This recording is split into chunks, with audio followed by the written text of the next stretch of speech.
പരിശുദ്ധാത്മാവിൻ കൂട്ടായ്മ വേണം. പരിശുദ്ധാത്മാവിൻ കാവൽ വേണം. പരിശുദ്ധാത്മാവിൻ കൂടെ വേണം. പരിശുദ്ധാത്മാവേ,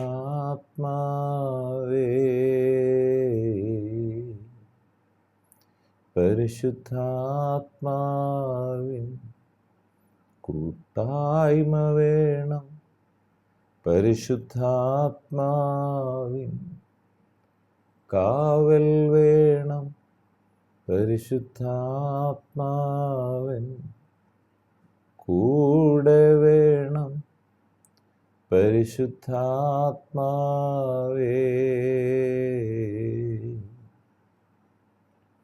എന്നിൽ വസിക്കും ദിവ്യാത്മാവേ, എന്നെ നടത്തും ദൈവാത്മാവേ, എൻ കൂടെയിരിക്കും, എന്നെ നടത്തും.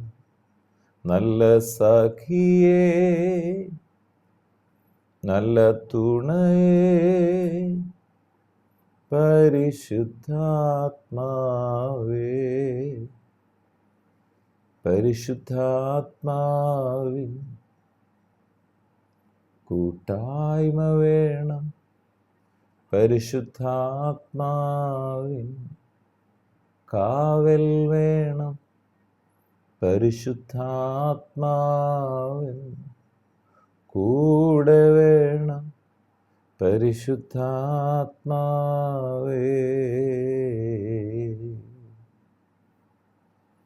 വീണ്ടും വരുന്ന യേശു ക്രിസ്തുവിൻ നാമത്തിലുള്ള സ്നേഹവന്ദനങ്ങളെ എല്ലാ പ്രിയപ്പെട്ടവരെയും ഈ സമയത്ത് അറിയിക്കുന്നു. അപ്പോസ്തല പ്രവൃത്തികൾ 1:8. എന്നാൽ പരിശുദ്ധാത്മാവ് നിങ്ങളുടെ മേൽ വരുമ്പോൾ നിങ്ങൾ ശക്തി ലഭിച്ചിട്ട് യെരൂശലേമിലും യഹൂദയിലെല്ലായിടത്തും ശമര്യയിലും ഭൂമിയുടെ അറ്റത്തോളം എൻ്റെ സാക്ഷികൾ ആകും എന്ന് പറഞ്ഞു. പരിശുദ്ധാത്മാവുമായിട്ട് ബന്ധം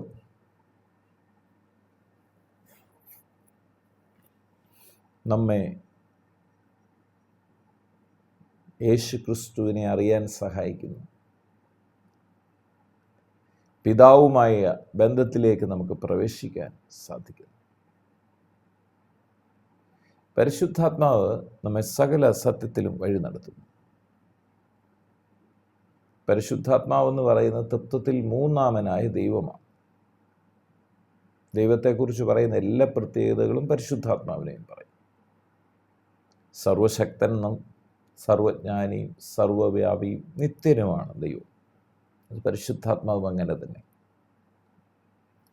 ഈ ഭാഗത്ത് പറയുകയാണ്, യേശു കർത്താവ് പറയുകയാണ്, പരിശുദ്ധാത്മാവ് നിങ്ങളുടെ മേൽ വരുമ്പോൾ നിങ്ങൾക്ക് ശക്തി ലഭിക്കും. എന്നിട്ട് ആ ശക്തി നിങ്ങളെ യെരൂശലേമിലും യഹൂദയിലും ഭൂമിയുടെ അറ്റത്തോളവും യേശു കർത്താവിൻ്റെ പ്രസംഗകരല്ല സാക്ഷികളാക്കി മാറ്റും. യേശു കർത്താവിനെ സാക്ഷിക്കുന്നവരായി, ജീവിതം കൊണ്ട് യേശുവിന് മഹത്വം കൊടുക്കുന്നവരായി മാറും. അപ്പോസ്തല പ്രവൃത്തി തുടങ്ങുമ്പോൾ അവിടെ പറയുകയാണ്, തെയോഫിലോസ്, ഞാൻ എഴുതിയ ഒന്നാമത്തെ ചരിത്രം, ഞാൻ തിരഞ്ഞെടുത്ത അപ്പോസ്തലന്മാർ. അപ്പോസ്തലൻ എന്ന് പറഞ്ഞാൽ അയക്കപ്പെട്ട ആളുകളാണ്. ഒരു ദൗത്യത്തിന് വേണ്ടി അയക്കുന്ന ആളുകളാണ്. ദൈവം അയക്കുന്നവരെയാണ് അപ്പോസ്തലന്മാർ എന്ന് പറയുന്നത്. അപ്പോൾ അപ്പോസ്തലന്മാർ എങ്ങനെയാണ്? പരിശുദ്ധാത്മാവിനാൽ കൽപ്പന കൊടുത്തിട്ട്. അപ്പോൾ ഈ പ്രവൃത്തി, ഈ പുസ്തകം മുഴുവൻ പരിശുദ്ധാത്മാവിനാൽ എഴുതപ്പെട്ടതാണ്. കൽപ്പന കൊടുത്തിട്ട് ആരോഹണം ചെയ്ത നാൾ വരെ അവൻ ചെയ്തു ഉപദേശം തുടങ്ങിയ സകലത്തെയും കുറിച്ചായിരുന്നു. അവൻ കഷ്ടം അനുഭവിച്ച ശേഷം 40 നാളോളം അവർക്ക് പ്രത്യക്ഷനായി. ദൈവരാജ്യം സംബന്ധിച്ച കാര്യങ്ങൾ പറഞ്ഞുകൊണ്ട് താൻ ജീവിച്ചിരിക്കുന്നു എന്ന് അനേകം ദൃഷ്ടാന്തങ്ങളാൽ അവർക്ക് കാണിച്ചു കൊടുത്തു. അങ്ങനെ അവരുമായി കൂടിയിരിക്കുമ്പോൾ നിങ്ങൾ യെരൂശലേമിൽ നിന്ന് വാങ്ങിപ്പോകാതെ എന്നോട് കേട്ട പിതാവിൻ്റെ വാഗ്ദത്തത്തിനായി കാത്തിരിക്കണം. എന്താണ് ആ വാഗ്ദത്തം? പരിശുദ്ധാത്മാവിനെ കൂട്ടിനായി തരും, ഞാൻ നിങ്ങളെ അനാഥരായി വിടത്തില്ല എന്നുള്ള. യോഹന്നാൻ വെള്ളം കൊണ്ട് സ്നാനം കഴിപ്പിച്ചു, നിങ്ങൾക്കോ ഇനി ഏറെ നാൾ കഴിയും മുമ്പേ പരിശുദ്ധാത്മാവ് കൊണ്ട് സ്നാനം ലഭിക്കും എന്ന് പറഞ്ഞു. എന്നിട്ടാണ് അവരൊരുമിച്ച് കൂടിയിരിക്കുമ്പോൾ അവനവരോട്, കർത്താവേ, നീ ഇസ്രായേലിൽ ഈ കാലത്തിലോ രാജ്യം യഥാസ്ഥാനപ്പാക്കി കൊടുക്കുന്നത് എന്ന് ചോദിച്ചു. അവൻ അവരോട്, പിതാവ് തൻ്റെ സ്വന്തം അധികാരത്തിൽ വെച്ചിട്ടുള്ള കാലങ്ങളെയോ സമയങ്ങളെയോ അറിയുന്നത് നിങ്ങൾക്കുള്ളതല്ല. എന്നാൽ നിങ്ങളൊരു കാര്യം അറിയണം, അതാണ് പറയുന്നത്, പരിശുദ്ധാത്മാവ് നിങ്ങളുടെ മേൽ വരും. പരിശുദ്ധാത്മാവ് നിങ്ങളുടെ മേൽ വരുമ്പോൾ എന്താ സംഭവിക്കുന്നത്? നിങ്ങൾ ശക്തി ലഭിച്ചു. യെരൂശലേമിലും യഹൂദയിലെല്ലായിടത്തും ശമര്യയിലും ഭൂമിയുടെ അറ്റത്തോളം എൻ്റെ സാക്ഷികൾ ആകും എന്ന് പറഞ്ഞു. ഈ വചനം നിങ്ങൾ കേട്ടുകൊണ്ടിരിക്കുമ്പോൾ നിങ്ങൾ യേശു ക്രിസ്തുവിനെ സ്വീകരിച്ചൊരു വ്യക്തിയാണെങ്കിൽ പരിശുദ്ധാത്മാവിൻ്റെ മന്ദിരമാണ് നിങ്ങൾ. അപ്പോൾ തന്നെ പരിശുദ്ധാത്മാവ് നിങ്ങളുടെ മേൽ വന്നിരിക്കുന്നു. നിങ്ങളുടെ മേൽ വന്ന ആ പരിശുദ്ധാത്മാവ് നിങ്ങളെ അയക്കും. എവിടെയാ? ഭൂമിയുടെ അറ്റത്തോളം. പരിശുദ്ധാത്മാവ് ശക്തി ലഭിച്ച് നീ വചനം കേട്ടുകൊണ്ടിരിക്കുമ്പോൾ നിങ്ങൾ ഇരിക്കുന്ന സ്ഥലം വിട്ട് ചില രാജ്യങ്ങളിലേക്ക് നിങ്ങൾ അയക്കപ്പെടും. പരിശുദ്ധാത്മാവ് നിങ്ങളെ അയക്കും.